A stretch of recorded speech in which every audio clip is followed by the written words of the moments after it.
Apex has been out now for a week, believe it or not, and in that time I feel as though I've got a pretty good grasp on what weapons are good and what weapons you should stay clear of. We've also got the damage stats now thanks to a community member. And with so much to learn in the game, I thought it would be a good idea to let you guys know what weapons you are best to keep a hold of, what attachments you need to make them work, and when you should use them. I probably should mention though that the best weapons and each person's favourite guns are very subjective and it depends on your playstyle. One of the best things with Apex is that there really are multiple weapons that can work in different circumstances, but in this video these are the ones that I really prefer using. I'm also only going to cover the base guns in the game and not the Kraber or the Mastiff, which are the golden guns that you can only get from drops. Those guns are just straight upgrades and honestly you'd be mad to not pick either one of them up if you get a chance. The only way I wouldn't pick up a Kraber is if it was really late game and the zone was very close range, say in a couple of buildings. The Mastiff on the other hand is just immensely strong, always pick it up. Now there are definitely a few guns that I personally would say are the best in the game at the moment. Right now I'd put my top 4 as the Wingman, the Peacekeeper, the R301 and the Longbow. There are some others in this conversation too, but let's start with these first. The Wingman, just an absolute monster, but you need good aim. The kills you can get with this gun are downright dirty if you can nail your shots. It's a revolver and so you've got a reasonably limited ammo pool, but it does 45 damage with a body shot, which is incredibly strong, and a headshot, well, that can do up to 90 damage. If you're accurate with this thing, it's deadly. There are a few attachments that you really need though to make a huge difference. First of all, extended mags. You start off with only 6 rounds in the mag, but depending on the rarity of the extended mag, you can increase that all the way up to 12. A standard grey mag takes the capacity up slightly, then the blue mag by slightly more, and then the legendary all the way up to the maximum of 12. That's double the initial capacity. And when you can potentially do 45 to 90 damage a shot, that makes a huge difference. There's more though. There's a special hop-up attachment that you are really going to want to obtain with this gun, Skull Piercer Rifling. What does it do? Well, it only increases the damage that you do with headshots. If 90 wasn't enough for you, then with the attachment you're going to be way more deadly. The thing is that even the base Wingman is extremely strong in the right hands. The only other attachment that you need, I think, is the sights, but this absolutely comes down to personal preference. The basic optic I think is more than good enough to land some sweet headshots. The gold digital threat though is also a really good sight if you manage to find it. One last thing though, the Wingman utilizes heavy ammo, so be sure to hold on to any that you find if you want to use it for a long period of time. When you've got this, go for the head, go for the ambush, and you'll quickly chunk people's health down. There is one other gun that can use the Skull Piercer Rifling attachment, and it also happens to be a very strong weapon, but it's not a pistol this time, it's a sniper, the Longbow. It does the exact same thing on that rifle, it increases the headshot damage. So it's great for opening up on a squad. The Longbow is a DMR that uses heavy ammo. It's got only a magazine size of 5 by default, but a body shot can do 55 damage and a headshot can do 110. It's basically a long range Wingman. The Longbow is incredibly powerful if you can land successive shots, or even better if you can nail that headshot. If you've got the Skull Piercer, it's extremely deadly. The idea is that if you've got a squad mate who is firing off from a distance, you could then have the other two pushing in closer to stop the enemies from healing. I have to admit that the sniper rifles are an acquired taste in this game. I think a lot of players like to play a bit closer up than longer range because players can often get hit very hard and still regenerate to full shield by the time you get over to them. Nonetheless, the Longbow is an extremely effective gun and one of my favourites. The next weapon that I really love, the Peacekeeper. This shotgun is an absolute monster. It's a lever action shotgun that's got a 6-round magazine. If all of your shotgun pellets land, and depending on range, you can do up to 110 damage to the body and a whopping 165 damage to the head. Of course, you're not always going to land every shot, and even if you do, you're not always going to get every pellet landing, but the Peacekeeper is deadly at close range, and because you can be so mobile and hipfire with it, you can make yourself hard to hit too. Now I think there are one of two ways to use this gun. You either use it to break shield and then switch to something else, or the better way in my experience is to break the enemy shield with either an auto rifle, sniper, or perhaps the Wingman, and then moving close and be aggressive, finish off the enemies with the Peacekeeper before they've got a chance to fall back and heal. Much like a lot of the other guns though, there are attachments that you really want to make this better than its default version, although I think by default it's pretty good. In this case, it's the Precision Choke. What does it do? Well, it reduces the spread of the pellets, and when you have 11 pellets firing off with each shot, that makes a big difference. It kind of changes it into a slug rather than a buckshot. So when this attachment is equipped, the gun charges when you're aiming down the sight and really tightens the spread. So if someone is at longer range, then try that instead if you don't have a chance to switch. The Peacekeeper, ultimately, it's a gun that you want to use up close and personal, either to finish off enemies when you've just depleted their shield, or you just want to push into a building like an absolute mad lad. There's just no other gun that's better at getting in people's faces with, in my opinion. I know what you're thinking, the Mastiff, but like I mentioned before, I'm not talking about gold guns in this video because you'd be crazy to not pick a Mastiff up.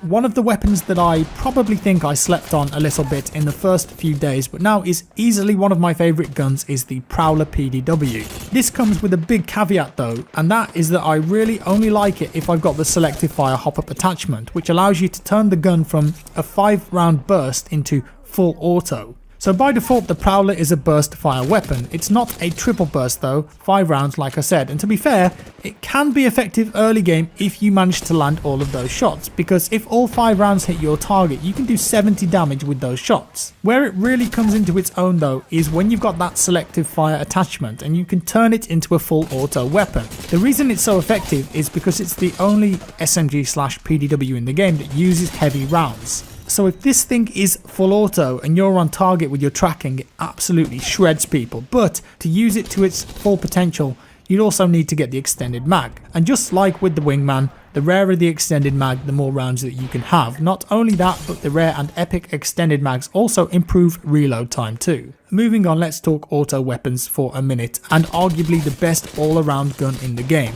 The R301 assault rifle, for me, it's definitely the best assault rifle in the game. It uses light ammo compared to the Flatline, which uses heavy, but the R301 has the benefit of being a laser beam. It's just so incredibly accurate, and the recoil is very easy to control. Now it only has 18 rounds in the mag by default, so you've really got to find the highest rarity of extended mag you can get to make the most of it. The gun is incredibly accurate anyway, but if you can get a hold of a stock, it becomes even better. The standard stock improved the handling of the gun and reduces the aim drift when you're firing. The better the stock, the bigger the improvement. You can also equip a barrel stabilizer.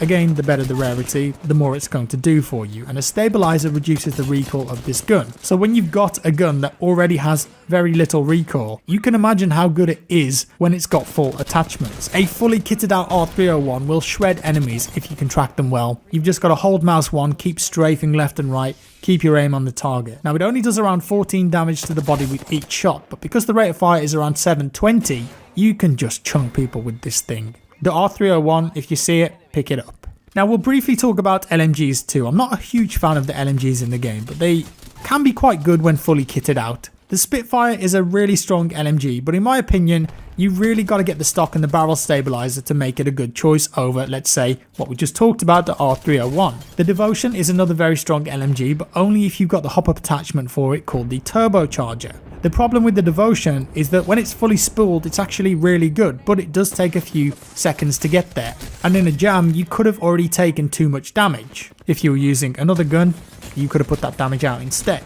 The Gold Turbocharger reduces that spool or spin up time significantly, making it more viable. And if you've got that in a close range firefight, there's not much that will beat it. That being said, I don't like to use the Devotion that much because it uses energy ammo, one of only 2 guns in the game to do so at the moment. And as such, I find that ammo type to be a bit more of a pain to get hold of, and I just tend to not pick up the Devotion that much unless I really need to. Now there is another fast firing gun that we haven't touched on, but we absolutely have to, and that's the R99 SMG. It's one of the fastest firing guns in the game with a whopping 1080 rounds per minute. So if you land all of your shots at 13 damage for a body hit and 18 for a headshot, you're going to ruin someone's day. It's really good in hipfire too. The issue with the R99 though, and to be honest, a lot of guns have this in the game, is that are you really going to land all of your shots? The nature of Apex is that players are constantly ADAD strafing, moving, and usually moving quite fast. Inevitably, you're going to miss a few bullets, and with only 18 rounds in the mag, you can't really afford to do that. As with the R301, you really need the extended mag here. I haven't really touched on this, but this leaves you in an interesting spot. If you find an extended mag for a light weapon, do you hold on to it even if you don't have a light gun taking up an inventory space, but knowing there's a gun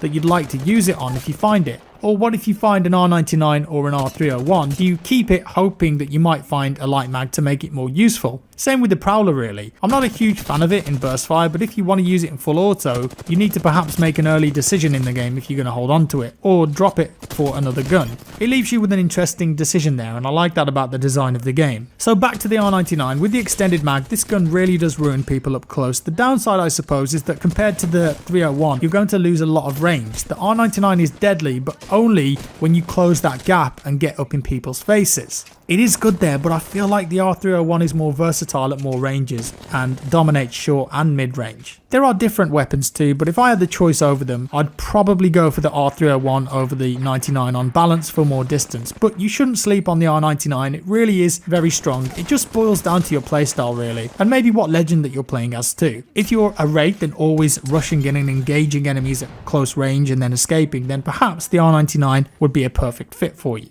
Now then, two assault rifles I haven't talked about yet, the Hemlock and the Flatline. The Hemlock is a heavy 3-burst assault rifle. If you land all 3 of those bullets on an enemy, it can do up to 54 damage to the body and 108 to the head, so it really promotes accurate fire. I'd recommend switching the gun to single fire though, honestly, and this is where the gun really comes into its own. On PC, this is quite easy. I don't know how difficult it would be on console, but in single fire mode, you can tap away at your heart's content, and it does a lot of damage. 18 damage for a body shot doesn't sound like an awful lot, but when you can fire it super fast, with very little trigger delay, it actually becomes viable. You perhaps don't have much versatility at closer ranges, but you can still take enemies out, especially with headshots, so don't disregard the Hemlock. I would say the same for the Flatline as well. I think it's a good gun, very strong, but I personally usually swap the Flatline out for the R301 given the chance. The Flatline packs a punch, but it just doesn't have the accuracy of the R301 over range. The 301 also fires at 720 rounds per minute and the Flatline's around 600. This is not to say that the Flatline is bad by any stretch of the imagination, it's more of a preference thing. The gun still does 16 damage with a body shot and 32 with a headshot, so it's okay. The Hemlock can be upgraded with a stock magazine and a barrel, whereas the Flatline has no option for a barrel to reduce recoil, so a bit more difficult to handle. Okay then, wrapping things up, let's talk about sniper rifles. I think sniping in Apex is a very good way to take enemy shields at range, but it's not everyone's cup of tea. Apex, I think, rewards aggression quite a lot more, and so sniping from a distance is not always that useful when players can easily regenerate health and shield behind cover. That being said, there are quite a few useful snipers in the game for those players with good aim, and if you can make sure that you knock someone if you're engaging them at distance, this can give you an advantage in a squad fight. So the 2 best snipers in my opinion are the G7 Scout and, like I mentioned earlier, the Longbow. The G7 uses light ammo and as such does 20 damage to the body and 60 with a headshot. So if you're accurate with the G7 and the fact that it's really got no trigger delay, it can actually deplete someone's health and armor really fast from a good distance away. I prefer to use the G7 at medium distance rather than extreme or short. At medium, if your tracking's on point, you can just tear people with clicking the trigger fast. It's a very accurate gun, and sometimes it feels kind of like the Hemlock in single fire mode, except it does more damage with each hit. And you can equip barrels, extended mags and stocks to improve the handling, which of course are all straight upgrades. The G7 can actually be devastating in the right hands. Now the one sniper that we haven't talked about is the Triple Take.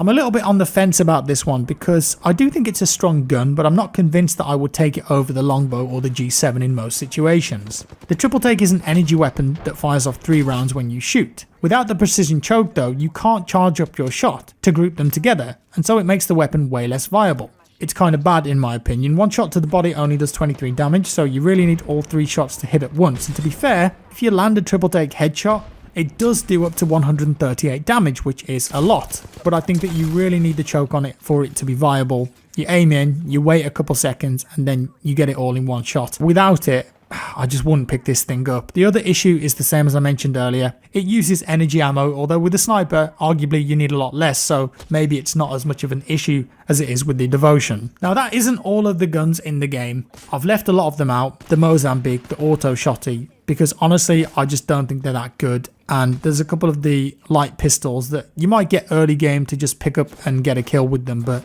I wouldn't seriously consider using them over any of the others that I've just mentioned here. So there you have it. Those are my best weapons in Apex. One of the things that impressed me with Apex is that there really isn't that one and done gun, the God gun. There are multiple weapons that you can use depending on your playstyle. You could go for a fully decked out R301 with a G7 or a Wingman and a Peacekeeper. There are lots of viable options here, but even still a few guns definitely do stand out as being stronger than others in my opinion. So there we have it guys. I hope you enjoyed this. Let me know your thoughts down in the comments below. What's your favorite weapon setup in Apex? And if you enjoyed the video, leave a like. If you didn't, a dislike. Subscribe for more, hit that bell, and I'll see you in the next one.